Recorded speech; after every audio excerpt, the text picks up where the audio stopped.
यहाँ पे first point, कुछ पॉइंट्स में लिख रहा हूँ, एज सच आपको भी लिखना है ये पॉइंट एग्जाम में।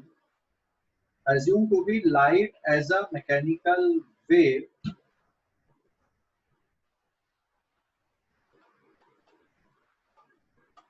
light is a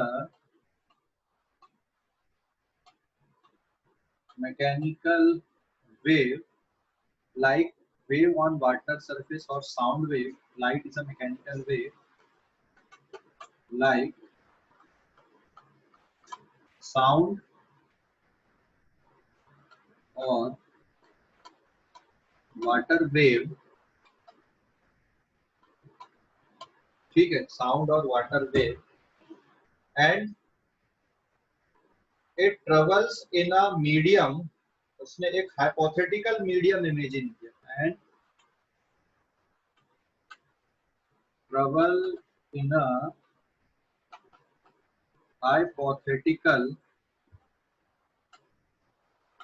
हाइपोथेटिकल मतलब imaginary, hypothetical medium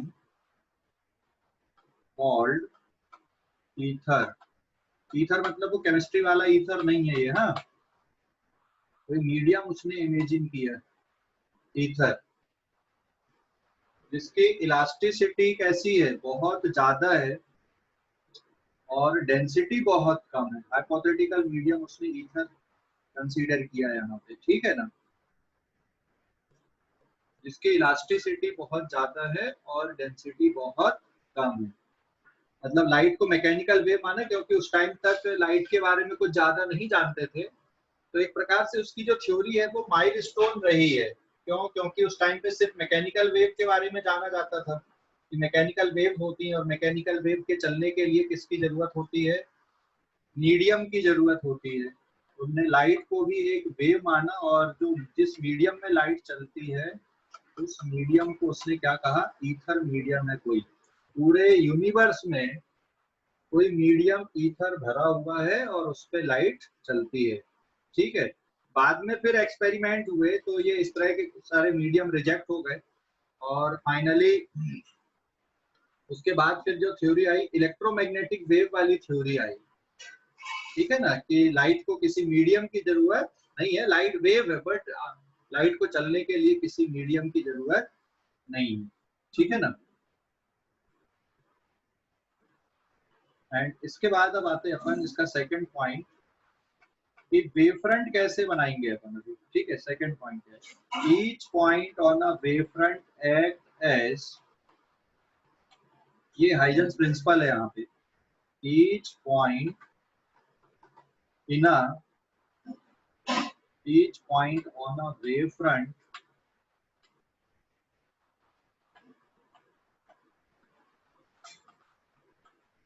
each point on a wavefront act as secondary source of light, secondary source of light, secondary source of light emitting secondary light wave called wavelet, emitting secondary light wave,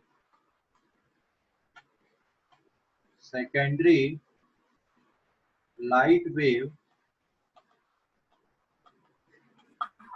called wavelet, जिनको क्या कहा जाता है, wavelet कहा जाता है, ठीक है ना।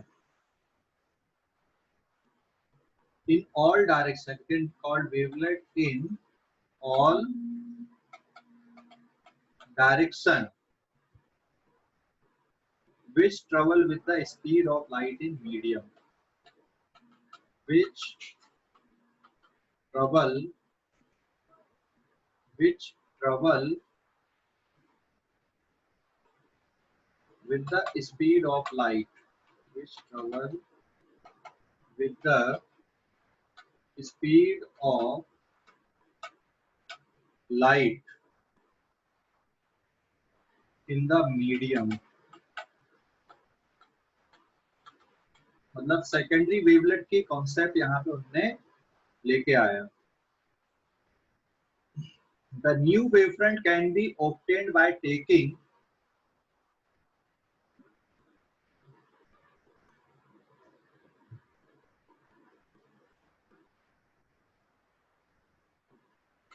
फिर रहेगा यहाँ पे थर्ड पॉइंट इसी पे the new wavefront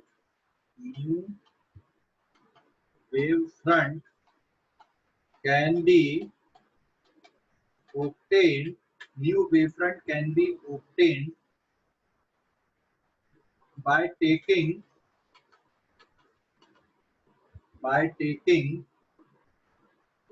the tangential surface by tangential surface या by tangent taking the tangent book में envelope लिखा हुआ है taking the tangent in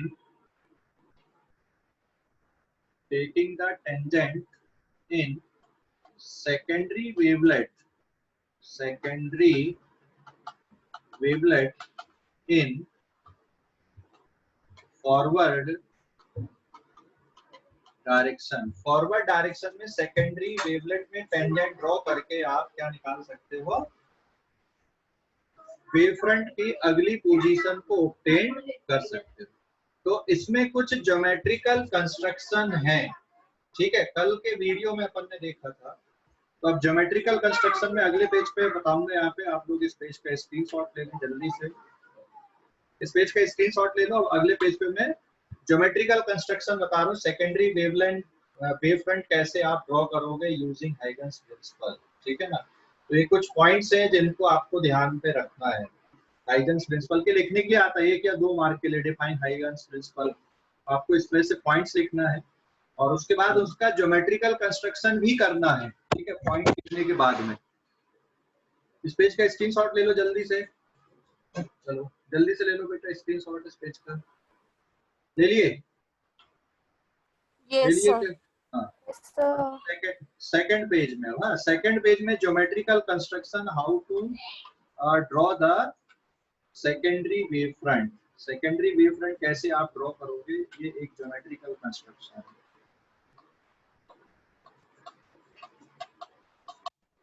geometrical construction, ठीक है, ज्योमेट्रिकल कंस्ट्रक्शन है ये, हाँ। अब ये ज्योमेट्रिकल कंस्ट्रक्शन क्या है, देखो यहाँ पे पहले अगर अपन स्फेरिकल वेव फ्रंट से बनाते हैं, एक स्फेरिकल वेव फ्रंट अगर अपन लिए उससे अपन आगे की वेव बनाते हैं, थोड़ा सा पेशेंस रखना, डायग्राम बनाना पड़ेगा।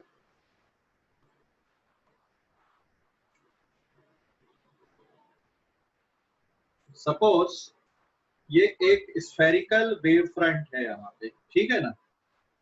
Suppose this is any spherical wave front का एक पार्ट अपन ने लिए, this is any part of the spherical wave front, ठीक है। स्फेरिकल वेव फ्रंट का कोई पार्ट है और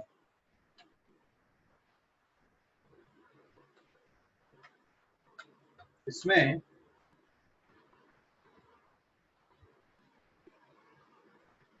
जो रे है वो इस डायरेक्शन पे चलेगी बेटा, this is the direction of रे, ये डायरेक्शन ऑफ रे मैंने यहाँ पे ड्रॉ किया है, this is the direction of wave propagation, ठीक है। उसके बाद यहाँ पे मैं अब लिख दूं ये PQ क्या हो गया, यहाँ पे PQ is any spherical wave front. Now consider PQ any wave front at time t, time t पे हमने कोई एक वेव फ्रंट कंसीडर किए। अब सपोज यहाँ पे आपने 3 पॉइंट लिए, 3 सेंटर O1 O2 और O3 लिए आपने, हाँ, और यहाँ पे आपको क्या ड्रॉ करना है, स्फीयर ड्रॉ करना है, स्फीयर ड्रॉ करना है तीनों जगह पे। मतलब अगले टाइम टी के लिए आपको 3 जगह पे 3 स्फीयर आपको ड्रॉ करने हैं, ठीक है। ये जैसे आपने एक स्फीयर ये ड्रॉ कर दिया, फिर एक स्फीयर आपने ये ड्रॉ कर दिया, और एक स्फीयर बेटा ये ड्रॉ कर दिया आपने 3 स्फीयर यहाँ पे ड्रॉ कर दिए, 3 सेंटर लेके।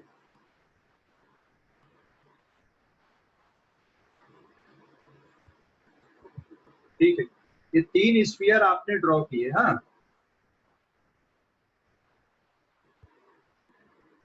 मतलब सभी की जो रेडियस रहेगी वो इक्वल रहेगी यहाँ पे तीनों स्फीयर की।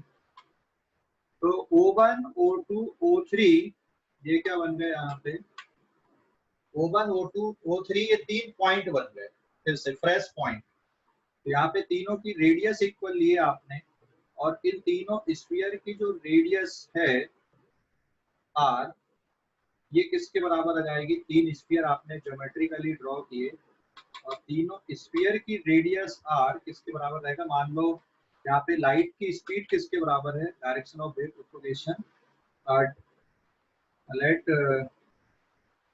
let v is speed of light in given medium, speed of light in given medium। तो ये जो वेवफ्रंट आपने बनाया पी क्यू, ये कितने टाइम पे बना है, एट टाइम टी पे बना है। आपको अगले टाइम पे वेवफ्रंट बनाना है, ठीक है ना। तो जो रेडियस आप ले रहे हो यहाँ पे स्फीयर की आर, ये रेडियस आर किसके बराबर ले रहे हो आप, R is equal to V into T naught. मतलब टी नॉट बाद वेव की पोजीशन कहाँ पर होगी ये आपको ड्रॉ करना है, ठीक है। वेव की अगली पोजीशन कहाँ पे होगी ये आपको ड्रॉ करना था। तो आपने वो 3 स्फीयर यहाँ पे आपने ड्रॉ कर दिए, और इसके बाद आप तीनों स्फीयर पे क्या ड्रॉ कर दो, टेंजेंट ड्रॉ कर दो, ठीक है। तीनों स्फीयर पे आप टेंजेंट ड्रॉ कर दो। तो ये तीनों स्फीयर पे जब आप टेंजेंट ड्रॉ करोगे ये इस तरह से, तो ये नेक्स्ट पोजीशन आ जाएगी, अगली पोजीशन वेव फ्रंट की, ठीक है ना। तो this is the next position of wave front.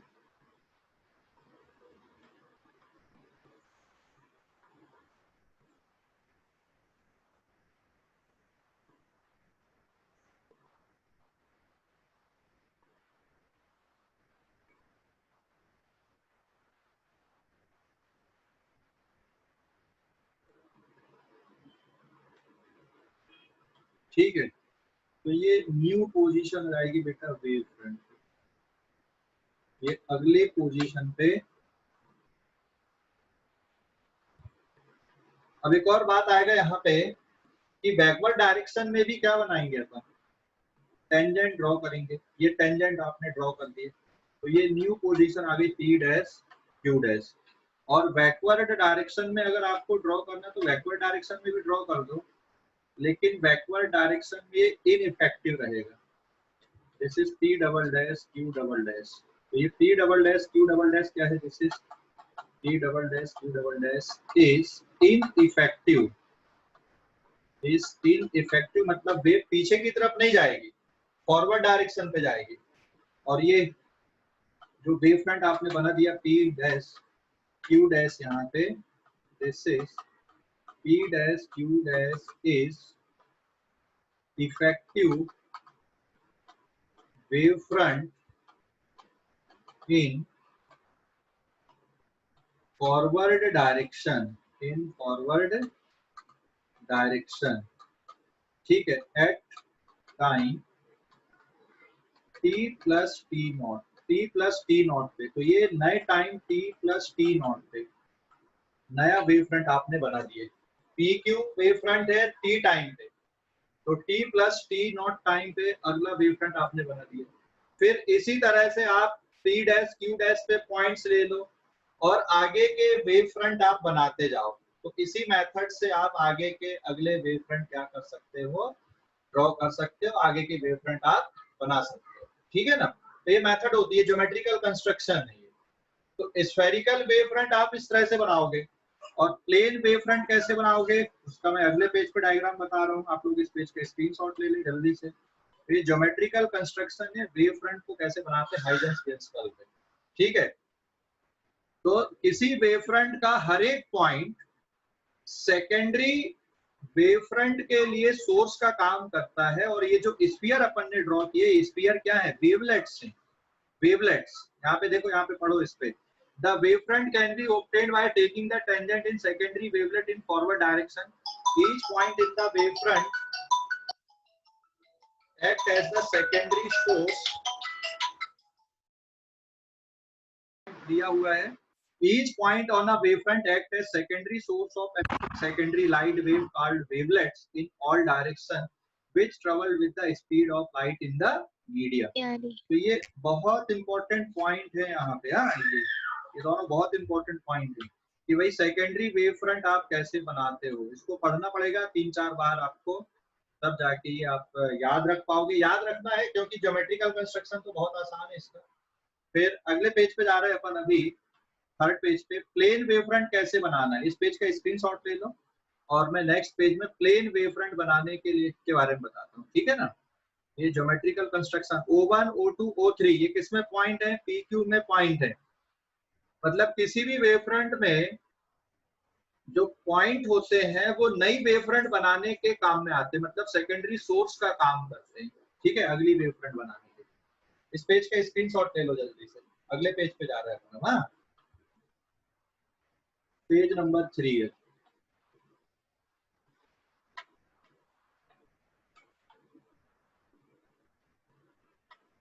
Page number 3। अभी प्लेन वेव फ्रंट कैसे ड्रॉ करोगे, प्लेन वेव फ्रंट वो बनाए अपन ने स्फेरिकल वेव फ्रंट। अभी प्लेन वेव फ्रंट ड्रॉ करना है। तो प्लेन वेव फ्रंट ड्रॉ करने के लिए फिर से आप एट एनी टाइम टी पे एक वेव फ्रंट कंसीडर करोगे। ठीक है, एट एनी टाइम टी पे आप एक वेव फ्रंट कंसीडर कर लो। ये एक वेव फ्रंट हो गया और यहाँ पे फॉरवर्ड डायरेक्शन पे this is the direction of wave propagation आपने मान लिया। ये वेव प्रोपगेशन का डायरेक्शन हो गया। ठीक है, this is the direction of wave propagation and let v is the speed of light in the given medium. V is the speed of light in given medium. और ये PQ क्या है यहाँ पे, PQ is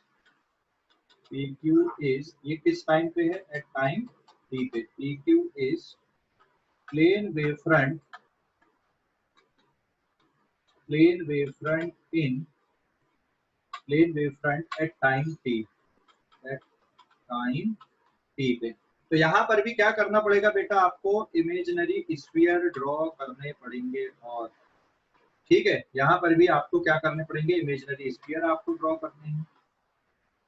okay, imaginary sphere आप draw करोगे centre O1, O2 और O3 को मानकर। जैसे ये आपने इमेजिनरी स्फीयर यहाँ पे ड्रॉ कर,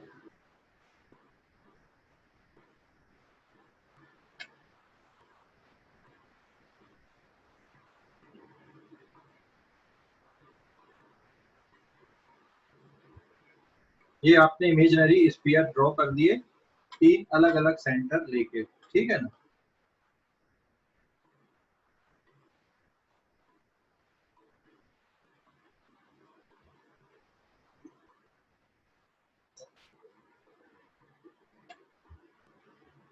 और इन तीनों स्फीयर की जो रेडियस है वो किसके इक्वल आएगी, तीनों स्फीयर की radius R R R R is equals to V into T not.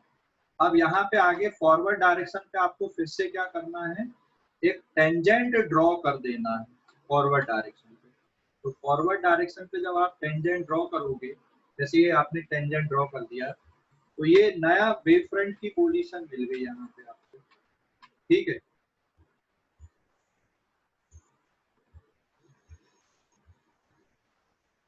ये आपने टेंजेंट ड्रॉ कर दिए यहाँ पे। तो this is P dash Q dash ये T plus T not position पे, मतलब T not time, T plus मतलब T के बाद में T नॉट टाइम पे क्या मिला यहाँ पे, अगला वेव फ्रंट मिल जाएगा P डैश Q डैश। तो ये न्यू पोजीशन है वेव फ्रंट की। तो P dash Q dash is a secondary wave front, secondary wave front, ठीक है, ये सेकेंडरी वेव फ्रंट आपने बना दिए। और बैकवर्ड ये इफेक्टिव है, effective wave front in forward direction, this is effective wave front in forward direction, forward direction में इफेक्टिव वेव फ्रंट है।